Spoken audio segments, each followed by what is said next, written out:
Hello, everyone, to everyone that is joining us here on Clubhouse Live and in the replays. So my name is Patrick von Pander. I am currently hosting two clubs here on Clubhouse. One is Cookies from the Universe, and that is to help people navigate the current revolution with ease and stay in flow. And this club, I have People for That, where we talk about business tools to run your business better. Today, my guest is Patrick von Pander, the Big Picture Coach. And Patrick is the Big Picture Coach, Technology and Transformation Consultant, Digital Adoption Coach, and Fractional Sales Manager. He's an approved digital advisor for the Canada Digital Adoption Plan, government grants supporting technology, transformation, and digital adoption for Canadian small and medium enterprises. Patrick is also a 2022, this year, Consumer Choice Award winner for the category of Business Coach in Vancouver. He specializes in helping businesses choose and adopt technology for growth and profitability. He has specialists in CRM and ERP implementations and adoptions of Zoho One, Salesforce, and Microsoft Dynamics 365. He offers his services as a fractional sales manager for companies from 1 to 10 million in annual revenues. I've listed Patrick's online calendar link above our pictures so that people can go straight ahead and book with Patrick to have a 30-minute consult to see whether or not they will qualify for this government money that's being handed out. And I will let everyone know, in case anyone's coming from a different country, this is a Canadian government grant program. So it does not apply to outside the country of Canada. So just to be clear with everyone that's online and everyone that's listening on the replay. So at this point, I'm going to pass the mic over to Patrick, and I will be moderating the room and bringing people up on stage as people raise their hand and have questions. So Patrick, please enlighten us about this grant program. Terrific. First of all, thank you very much, Christine, for having me on in your platform here. It's my first experience with this, so thanks very much for teaching me how to be able to set up on Clubhouse and having this be my first Clubhouse experience. So I appreciate it. Thank you. So yeah, the CDAP program, the Canadian Digital Adoption Program. This is a program that was born out of the Canadian government's research that found that when it came to the Canadian small and medium business enterprises stratus, that we've been falling behind other Western industrialized countries in terms of the technological transformation of their businesses and the digital adoption that they've been incorporating into their business. So this program is meant to be one that provides support and consultancy and advisory services with less risk. So lowering that barrier to entry to allow more small to medium-sized businesses to be able to engage digital advisors like myself across Canada to help take a look at exactly where these small to medium-sized enterprises are from a business perspective. There's a very structured, systematic way that we go about making assessments about businesses and working with business owners and leadership teams and partner groups to be able to really learn about their small and medium enterprise, be able to take a very detailed example of or listing an inventory of what they have from a technology perspective, and then and that can include things like software, apps, CRM, ERP, technologies, hardware, and the like, any customization that they might have. This research also found that compared to the US, Canadian small medium businesses have fallen way behind the US. So behind many other Western industrialized countries and far behind our US counterparts. And so the Canadian government has put together and built out over quite a period of time this new program. Launched it a month ago, and I've been quite active in sharing information, being one of approximately 150 approved digital advisors across Canada that can provide help for those qualifying small medium enterprises to be able to get access to those that that level of consultants or advisors that can help them navigate their path through the technology sort of forest. And what I've found, and by the way, there's all the digital advisors that are part of the marketplace that serves the small medium enterprises that qualify, all had to satisfy quite a lengthy set of criteria to be able to be approved as a digital advisor within the program. It couldn't include people who just basically are new to the space. They needed to be experienced, educated, be operating within the marketplace already, delivering this kind of service and advisory and consulting value to the marketplace. And so I brought that to the fore, having worked in the telecom industry for about a decade and a half, and working as a business coach for the last almost 2 decades, and increasingly the last 5 to 8 years. A lot of the work that I work on with growing companies has us, at least in part, look at what they have in the way of technology that undergirds and provides that foundation for them to be able to grow and accelerate the growth of their business. What I found is that, generally speaking, and let's just put a definition on what a qualifying small medium enterprise would look like for this CDAP program. They need to be an existing company that operates. They need to be able to, especially for the Boost Your Business Technology program, they need to be minimum $500,000 in top line revenues, maximum of $100 million in top line revenues in any one of the previous 3 years.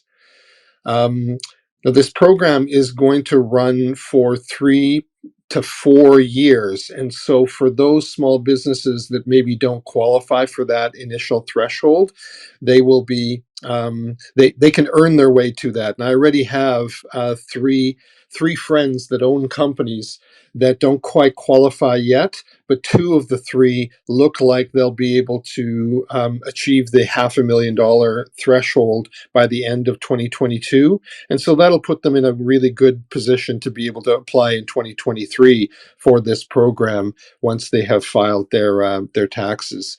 Now, the exciting part, and maybe I shouldn't have buried the lead here, the exciting part about this grant, the first exciting part is that the Canadian government grant will cover 90% of the costs or the investment of hiring a digital advisor, a qualified digital advisor, to do like a complete plan for them, a digital adoption plan, up to a maximum of $15,000 worth of advisory or consulting services. So that really brings down the risk at the top end. Really, that the Canadian small businesses would be at a maximum of about $1,500 that they would have invested out of pocket for this, while the government would cover the other 90%. So that is really exciting.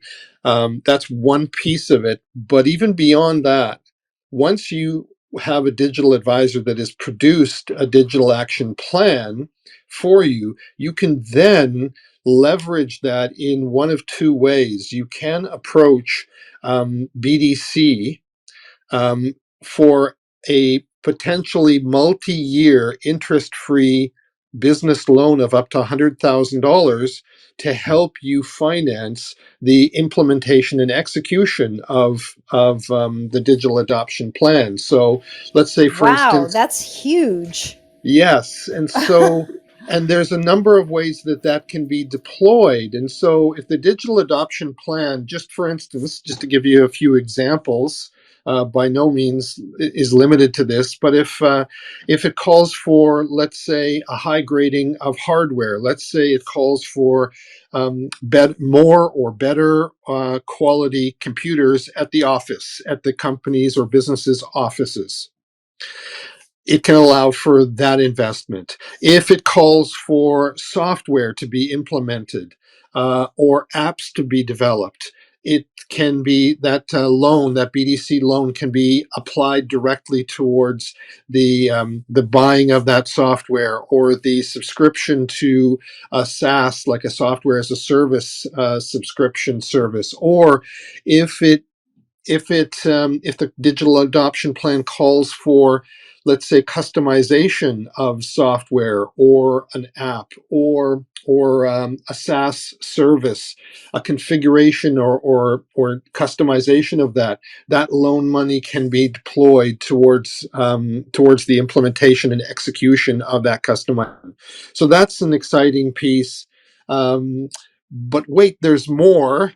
If the digital adoption plan also calls for additional staffing, let's say the business is not well staffed enough to be able to handle the execution or the implementation of what's called for in the digital adoption plan, the the the program allows you to be able to apply for up to $7,300 in wage subsidies for a youth hiring initiative that they have associated with this. For instance, one of the ways that that can be applied is to be able to hire maybe a fairly recent graduate of a technical college or institute of technology or university program, or if you don't have the skill sets in house and you need to be able to bring somebody in with a certain specialty, that the wage subsidy can be deployed for the hiring um, of a skilled person in that area to help you with the execution part of it. So it's not just the creation of the plan. The nice thing about this program, this government program, is that they've really thought it through and allowed for the implementation and execution piece of that to be supported as well on both the financing side as well as the skill or staffing side of the equation. So it really is. And I have been, it really is quite a fully integrated program. And I have, over my almost 2 decades as a business coach, I've been involved and participated with various different provincial and federal government program training or development or consulting or coaching. And this program, at least from what I see, is the best thought out, well planned, well organized, and vertically integrated one I've seen. Not to mention, it's quite generous.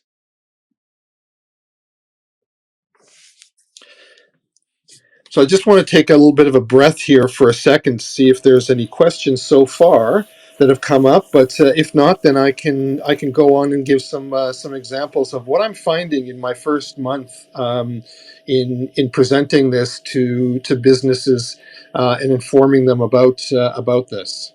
I think that would be a great idea, Patrick, because a lot of people would be listening and thinking, oh, but I probably wouldn't qualify, or my business is too something or other, right? Too new, too big, too small, all of that type of thing. So I think examples would be a really good way to go at this point. Okay, great. Be happy to share. So, what I've found so far, and just I know that this is probably going to seem very oversimplified, but in my reach out and connecting to my network of contacts and connections, because obviously, I want as many Canadian businesses, and I'm here in Vancouver as well, so I have, the West is kind of close to my heart, as local, regional, and national businesses take advantage of this as possible, especially for those in my network where, I care about them succeeding, and I want to have them being is generally speaking, when I'm speaking business owners or leadership teams or partnership teams, they generally speaking fall into one of three camps. One camp, the first camp, I would say, and this is in no particular order, the first camp I would say are those that really haven't ventured in any meaningful way into the technology forest. And I can usually tell whether or not they have not really deep dive or div how would I say this, dove deeply into the technology realm, because they're still running many aspects of their business from spreadsheets. And there's still a fair number of businesses out there that are running it non-electronically.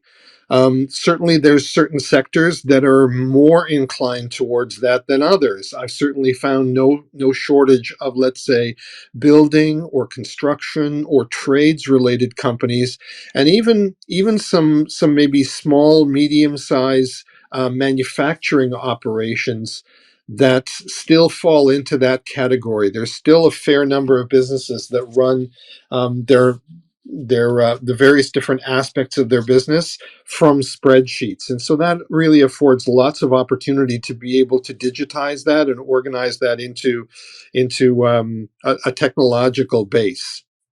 So that's one.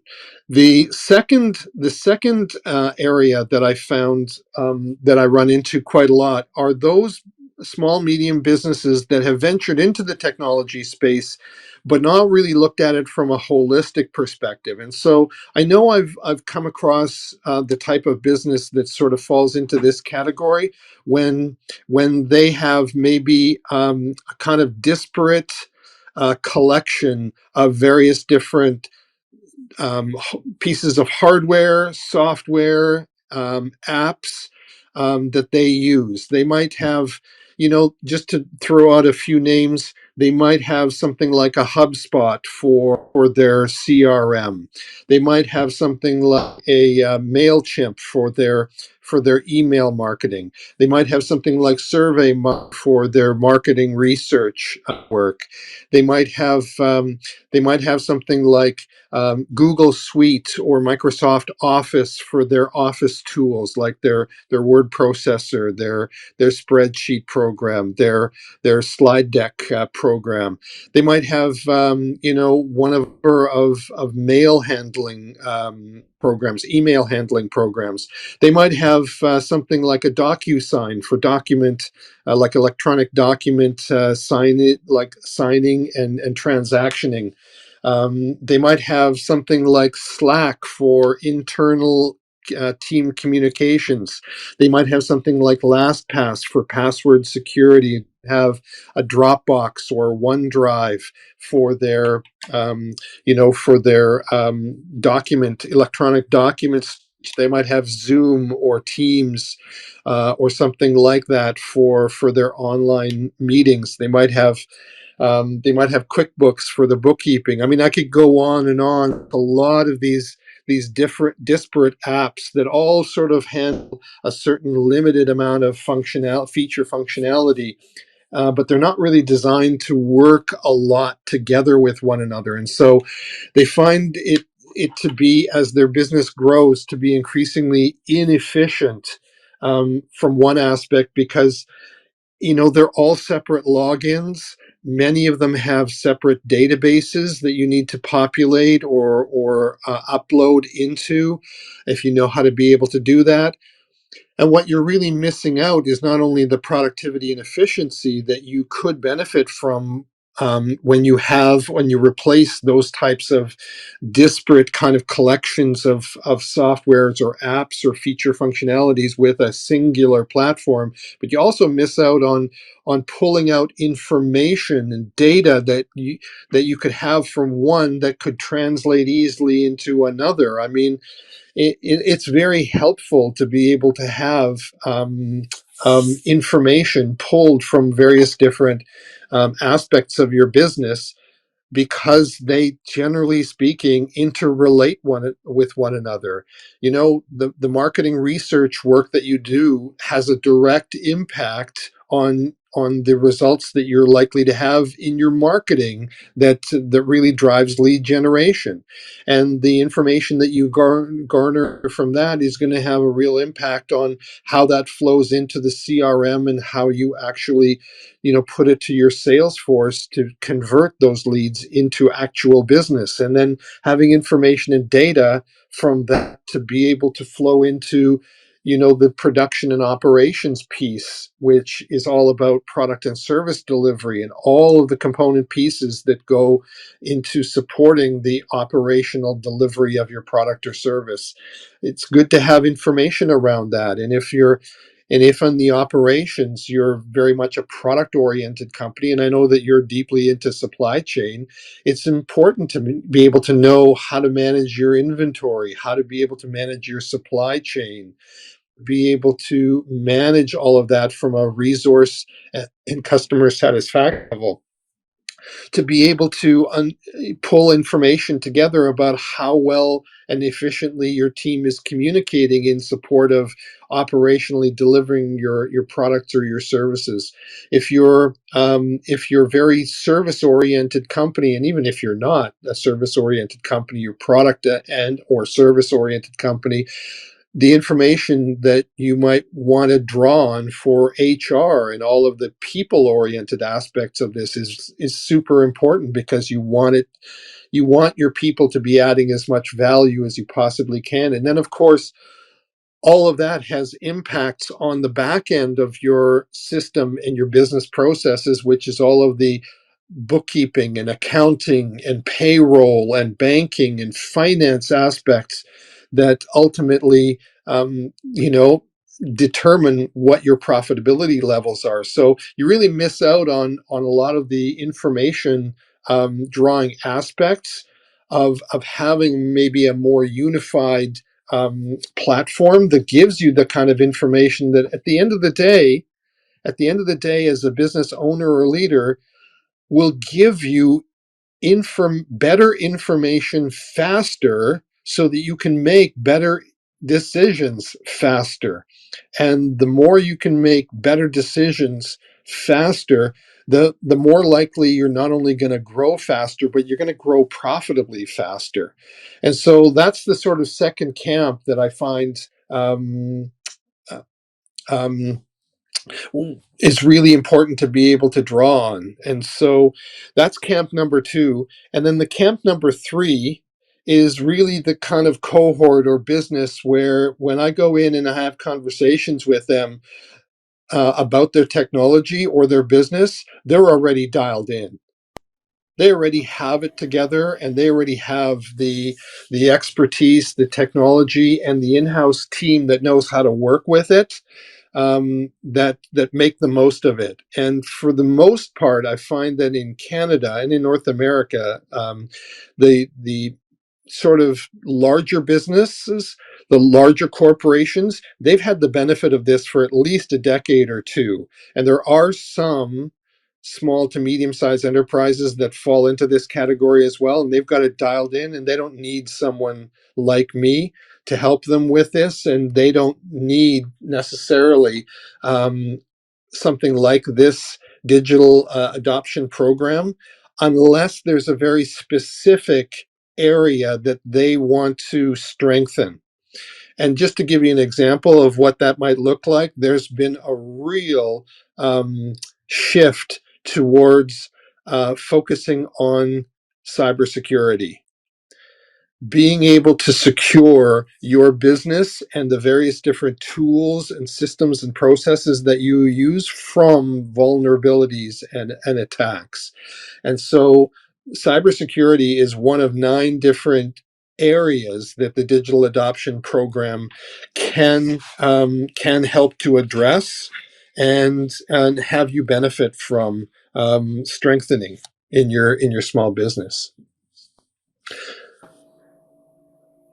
Wow, that's great, Patrick. I think at this point, it's a good spot to let you mute your mic for a second, take a drink of water.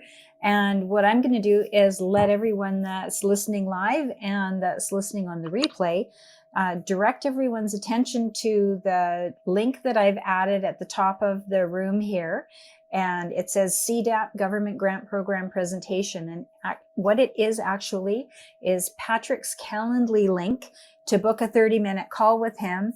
And he will do a run through of, pre-qualifying you for the program and let you know if there's anything where you fall short and what you can do to shore that up and to be able to potentially qualify. If you don't think that you qualify or you're not sure, it's definitely worth your while to have that conversation and find out if you can indeed qualify. Because a lot of times we self-disqualify ourselves for things without really looking into it or really, letting someone else sort of look at our business through their lens or their perspective and be able to help us say, oh, well, that as it turns out, I do have that thing and that thing and that thing and or that going on in my business, and I can use it. So, hooray, right? Money from the government to help you grow your business and not just survive, but thrive, especially with all the things that everybody's been going through the last few years, more so than ever. So, you know what? It doesn't hurt to have the conversation, and you never know what else you can get out of it. Even if you don't qualify for this specific program, I'm sure that Patrick has other things that he's aware of that may be able to help you. If it's not this specific program. So please do reach out. He is very open to having conversations and seeing how he can help. So with that, I will pass it back to Patrick to continue letting us know how the CDAP program can help. Terrific. Thank you very much, Christine. I appreciate that. Yeah, the reality of this is that this program is so well funded that they've got the wherewithal. The Canadian government has the wherewithal to be able to have up to 70,000 small medium enterprises qualify for this over the next 3 to 4 years. That's a lot of businesses. And so when you think about that from that perspective, why wouldn't you try to at least look into this for yourself? And it is quite inclusive. I mean, there are a few qualifiers for this.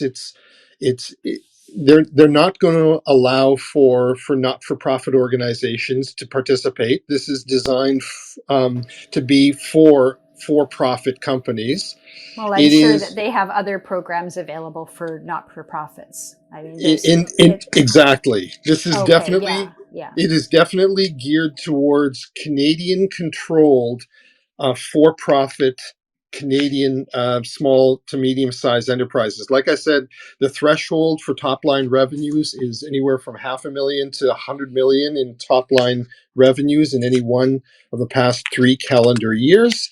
And I like that they wrote that amount of flexibility into it, because there were certainly some businesses that were really hit hard during the pandemic, and so to be able to point back to a pre-pandemic financial year to qualify for this, I think is quite fair and balanced. The other thing that this is not for, it's not for publicly traded companies. So if you're a publicly traded company, you're not eligible for this. It is for privately owned Canadian controlled small businesses. If you're a business whose primarily controlled or predominantly owned by a foreign company, you're not going to be eligible. This is for Canadian-based businesses, which I actually like, and it is eligible for those businesses who are either sole proprietors or incorporated businesses who are registered either provincially or federally. So as long as you've done the good and right thing to get yourself registered as either a sole proprietorship or corporate entity, either provincially or federally, um, and you've got a bit of a track record and you're Canadian based, you stand a pretty good chance of being eligible for this grant program.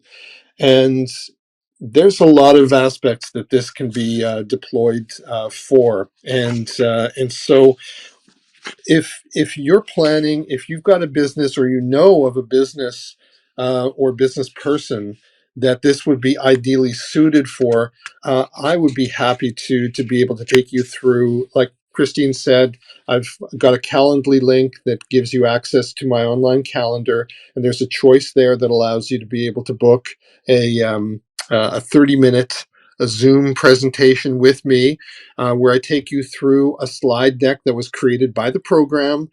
So I detail exactly step by step the various different parts of the process that you'll be going through. It's quite well set up. And the criteria, the eligibility criteria is laid out, and I really give you an insight into what you can expect step by step in this process. Now, I know for myself, I, um, I I anticipate that for most of the clients that I'll be working with to create a digital adoption, a digital action plan, that it will probably take, once they're approved, um, to proceed with it, and they've matched with me. And by the way, you can, when you're approved on the government website, you'll be given access to something called the Digital Advisor Marketplace, and I have my profile listed there, and so you'll be able to do a search and find me there. And so I would ask that you request me or that you search me out and match with me that way. For those people that didn't have someone that they knew or know that is a digital advisor, the digital advisor marketplace is there for them to be able to search through all of the digital advisors and their profiles and be able to search out which ones they want to match with or which ones they want to interview.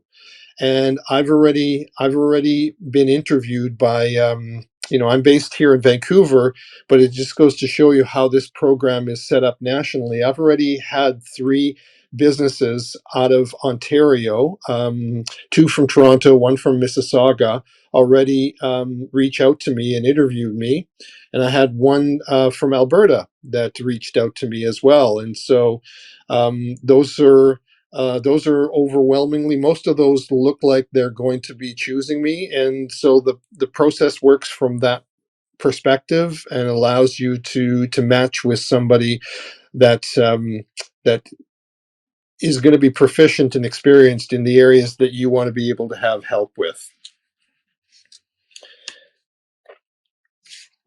What else can I share? Great stuff there, Patrick. If okay, so you covered off what kind of business, business structure a business has to be. So it can't be a not-for-profit. It Can't can be a be public, cannot be publicly traded. It needs to be privately owned. right. Okay. Yeah. And then how they can find out if they qualify is to click on the link, the Calendly Hmm. link provided, to have a 30-minute meeting with you on Yes. Zoom, Yes. to quickly, establish whether you qualify or not. And if you think you don't, or if you don't completely qualify for this particular program, there's other means that you have to help businesses get to where they can qualify, or qualify for a different program, perhaps. Yes, and That's I do correct? have Okay. Yeah. So one of the things that's, and this is just sort of my belief, and Christine, you know that I have a pretty substantial network of contacts and connections. I just believe that in my career, um, as being a coach, I just believe it's really important to be able to make resources and other areas of subject matter expertise available, just the same way as when I have somebody that needs to source out very unique, let's say, equipment or materials, or they need help with securing supply chain issues. I go to someone like you that is really skilled and proficient and super deeply experienced with that. So I have quite a variety of resources that I can tap into, and those include good level contacts and connections with um, with grant writing companies and services, as well as I myself am pretty aware of a lot of the, not all, but probably most of the government um, grant programs that are available, either provincially or nationally. And so I'm happy to be a resource, and I always love to meet with new contacts working in the business community. I'm always curious about what they've got going on and what their business is about and what their vision is for the future of their business. So I love hearing their stories, and I'd like to hear yours if you've got. If your listeners, have a really cool, interesting business or a really ambitious goal that they have for themselves and their business, and what that's going to do for the quality of life and standard of living that they want for themselves and those they care about most, I'm all for listening to that. So yeah.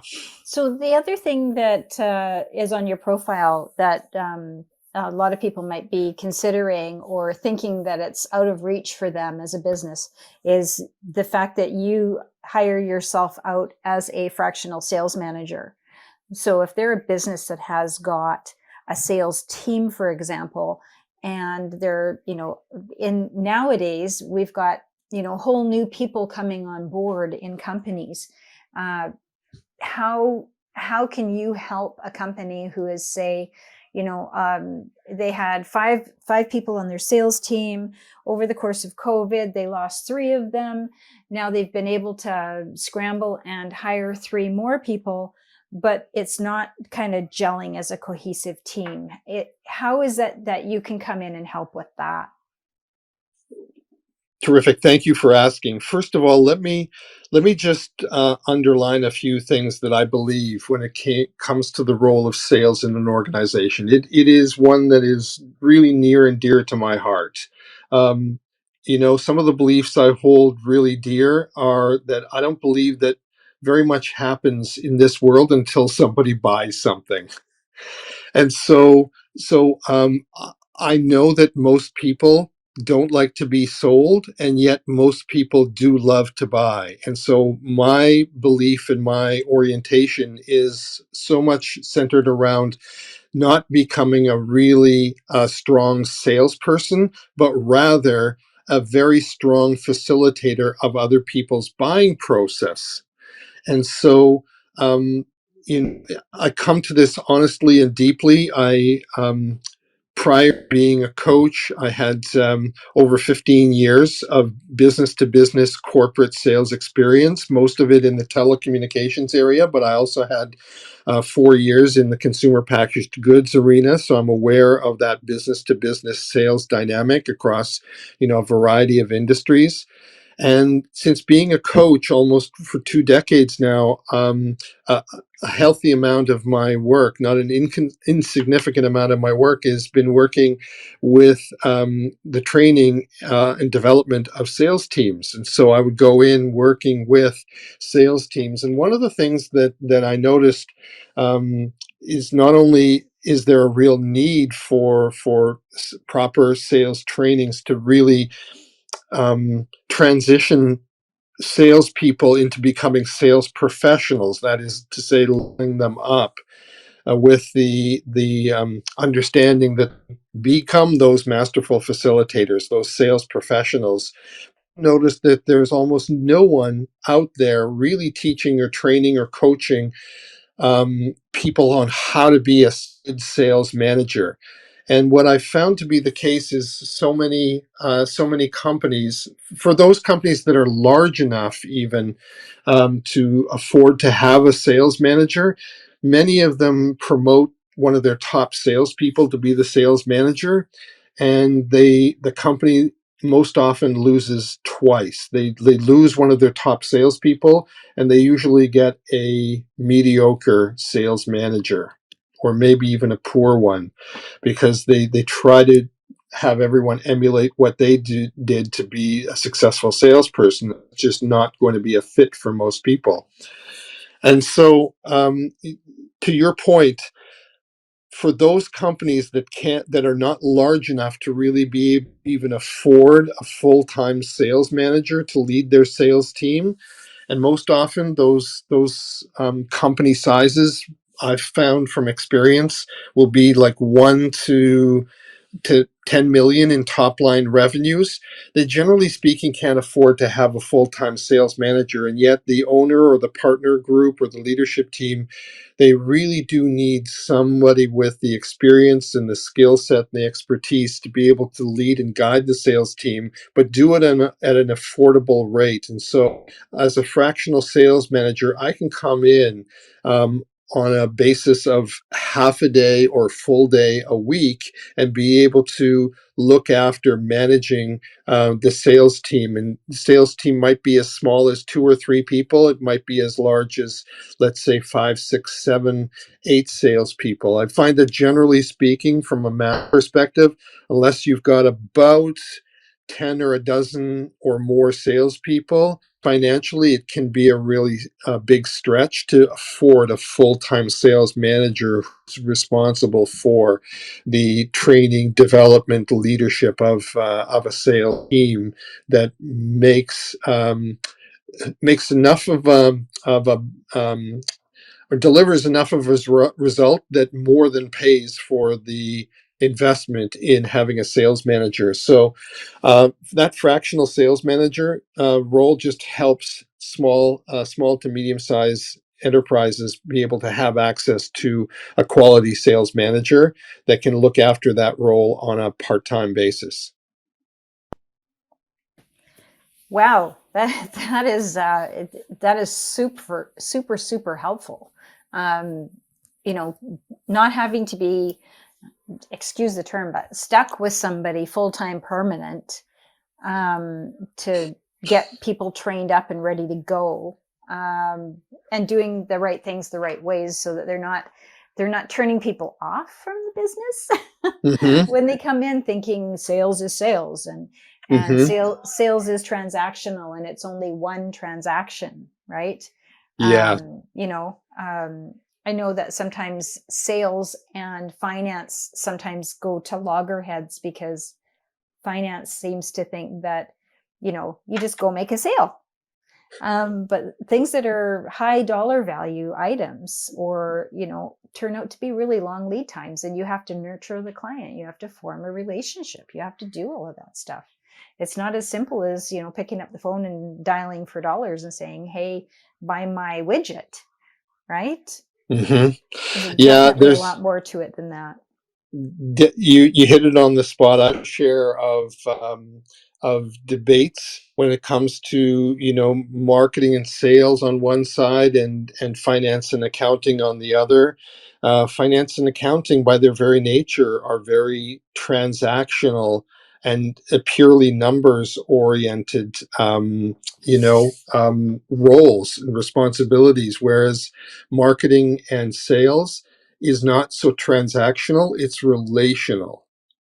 And so, when I can provide some insight to more of the accounting and finance people to have them understand and appreciate that there's that distinction, and that there is, well, let's just say it this way, you don't get married on the first date, right? It's like there's a process and a sequence that you want to follow to convert, a suspect to a prospect, and a prospect into an opportunity, and an opportunity into a sale, and then a sale into a repeat purchase, which really converts a customer, as I define it, into a client, which is what most of us want. Most of us want clients, like long-term repeat clients.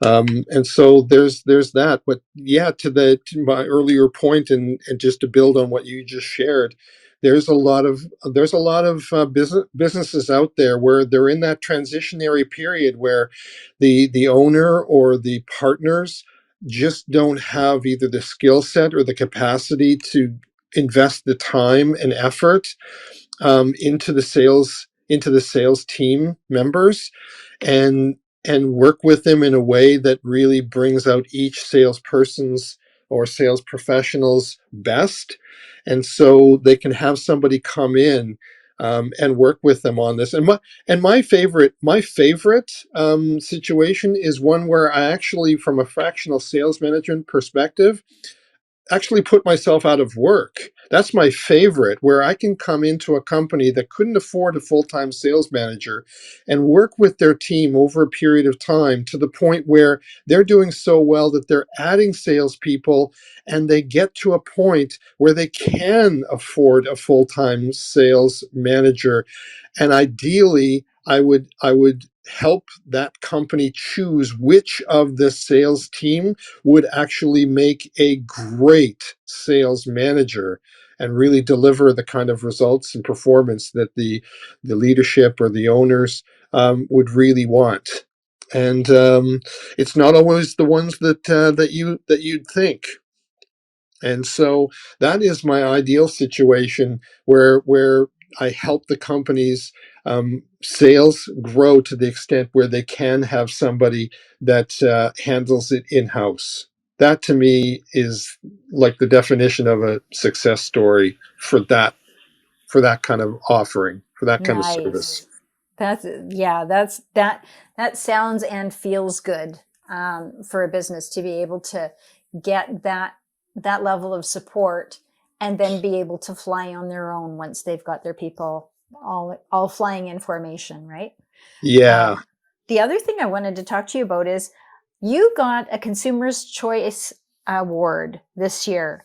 Yeah, tell us how that happens, and let us know what that means, right? Okay. I think sometimes we see it, but we kind of see it and go, oh yeah, they got an award. That's great. But give us a little bit of detail around that so that we get an idea of what it really means. Because after I spoke with you about it one-on-one, I realized, oh, this isn't something you can just sign up for or something like No, that. So that was the most bizarre thing. It really came out of left field. It was quite interesting. So obviously we had been through the pandemic for quite a stretch by the time we got to the end of last year, like end of 2021. And I actually got an email from the Consumer Choice Awards people saying that I had won this award. And quite frankly, because I hadn't heard anything about this from them directly, I actually thought it was like a spam thing. And so I ignored the email that I got from them. And then they sent me another email like 2 weeks later when they hadn't heard back from me. And I'd sort of done a little Google research because I thought, why did they reach out again when I ignored them? And there seemed to be something to it. So I kind of called the general number and navigated my way through it. And they said, no, actually, this is a real thing. We sent you a letter. They had sent it to the wrong physical address. So I never got the mail that would have given me the heads up that I'd be getting a phone call in the first place. And I said, how, like, I didn't apply for this. How did I come to achieve this? And they said, we actually have our own internal process that we do where we do reputation measurement and impact into the different markets, like who has had impact in the marketplace and who has the best reputation in a variety across a variety of sectors, and then there's different regions.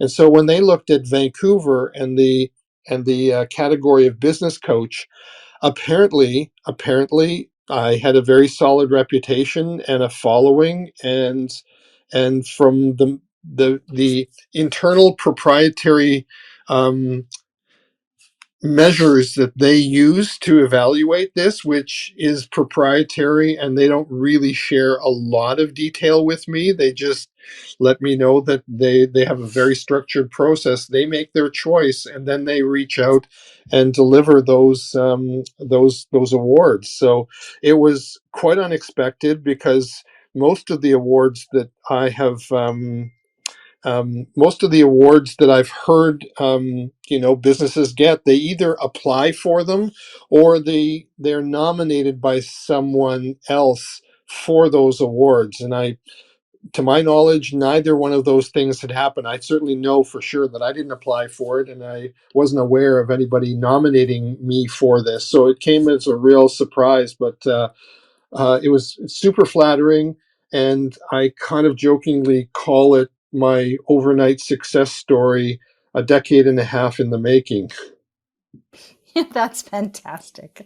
I really, yeah, that's so true, right? Everyone hears about everyone, whenever they're on their socials for their business and their profession and so on, and saying how they're this big star and everything in what it is that they do. And they don't tell you how long it took them to get there and how they had to fine tune and fine tune and fine tune over so many years to get to be in that position. So congratulations on achieving that, Patrick. That's amazing. Thank you. Thank Especially you. because you can't apply for it or anything, That's really, It, yeah. it really was out of left field, but I'm good with it now. Mm-hmm. Oh, I'm sure you are. Especially, I did see you drive a Jeep Cherokee, and I see that you've been able to get it rebranded with the help of a friend to get your award, your Oh yeah, they award allow me. image on there. Yeah. Yeah, they allow me. So part of the benefit of being an award winner for this is they allow you access and permission to be able to use some of their graphics in my website, in my emails, if I had a storefront, my storefront, and my vehicle. So yeah, so I certainly wanted to lean into that. Oh, for sure, for sure. So with that, I'm going to go ahead and get ready to start closing off the room. So the first thing is, please do click on Patrick's face. And when you do that, you'll be taken into his profile and follow him here on Clubhouse. I'm sure he'll be having more content coming out soon and creating his own club and rooms going forward, now that he's had a chance to use Clubhouse and see what it's like. So please go ahead and do that. Also, remember, his link is at the top of the page here. You can click on the link and it will take you into his calendar software and get you an appointment with him for 30 minutes to be able to run down whether you qualify for the CDAP program. And if not for that, then any of the other number of ways that Patrick can help you in your business, make it grow and thrive. The other thing I want to mention to you is next week, I will have my guest, Allison McMillan. Her company is JameTech, so JAMETEC.com. And what she's going to be speaking with us about is how to hire a professional to do your bid submissions for government work. And why rather than doing it yourself and struggling through trying to find all the detail things that they're looking for, using a professional to do that on your behalf, on your business's behalf, is a great way to go. And it's not costly, it's not onerous, and it can really get you a lot more business for your business. So with that, again, I am Christine von Pander. Please click on my face, my picture, and follow me here on Clubhouse. And also go up to the top of the page and click on the little green house and follow. I have people for that club, and you will get notified of all of the different interview sessions that I do with different people in different industries to help you thrive in your business. And with that, I will close the room. Thank you again, Patrick, for your time tonight. And Christine, thank you so much for inviting me to be on tonight and making this my very first Clubhouse experience, and making it as comfortable as you have. You rock, and as you know, I love working with you. You're really good at what you do, and I never shy away from an opportunity to send people who would really benefit from what you have to offer your way. Thanks for having thank me you. on. Really Thank, appreciate it. thank you so much, Patrick. And with that, I will close the room in 3, 2, 1. Good night.